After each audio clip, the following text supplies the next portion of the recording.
ఈ జూలై మాసానికి కాను పాకిస్తాన్ దేశం యుఎన్ఎస్సి ఐక్యరాజ్య సమితి భద్రతా మండలికి ప్రెసిడెంట్ అయింది. యుఎన్ఎస్సి యుఎన్ లో ఉన్న బాడీస్ లో కల్లా పవర్ఫుల్ బాడీ అన్నమాట. ఈ పవర్ఫుల్ బాడీకి పాకిస్తాన్ ఈ నెల పాటు ఎజెండా సెట్ చేయనుంది. అంటే ఈ విషయంలో ఇండియా కాస్త గుబుల్గానే ఉందని చెప్పొచ్చు.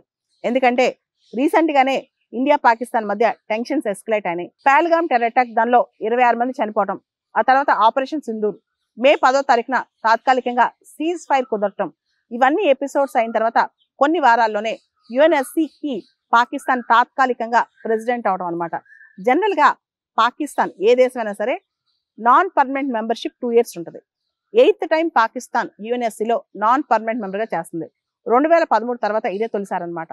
పాకిస్తాన్ యొక్క నాన్ పర్మనెంట్ మెంబర్షిప్ యుఎన్ఎస్సిలో జనవరి 2025 నుంచి 2026 డిసెంబర్ 31 వరకు ఉంటుంది అనమాట. ఈ 2 years లో పాకిస్తాన్ కీలక పాత్ర పోషిస్తుంది యుఎన్ఎస్సిలో. మనందరికి తెలుసు యుఎన్ఎస్సి యుఎన్ లోనే కాస్త పవర్ఫుల్ బాడీ ఏంటి యుఎన్ఎస్సి. ఈ నెల మొత్తం కూడా పాకిస్తాన్ యుఎన్ఎస్సికి రకరకాల అంశాల్లో ఎజెండా సెట్ చేయబోతుంది. ముఖ్యంగా డిప్లొమసీకి సంబంధించి, కాశ్మీర్ పహల్గామ్ టెర్రర్ అటాక్ తర్వాత జరిగిన ఇండియా లాంచ్ చేసిన ఆపరేషన్ సింధూర్కి సంబంధించి, వీటన్నిటికి సంబంధించి రీసెంట్ గా అంటే ఈ మధ్య కాలంలో జరిగిన ఎపిసోడ్స్ అన్నిటికి సంబంధించి పాకిస్తాన్ ఎజెండా సెట్ చేయనుందన్నమాట.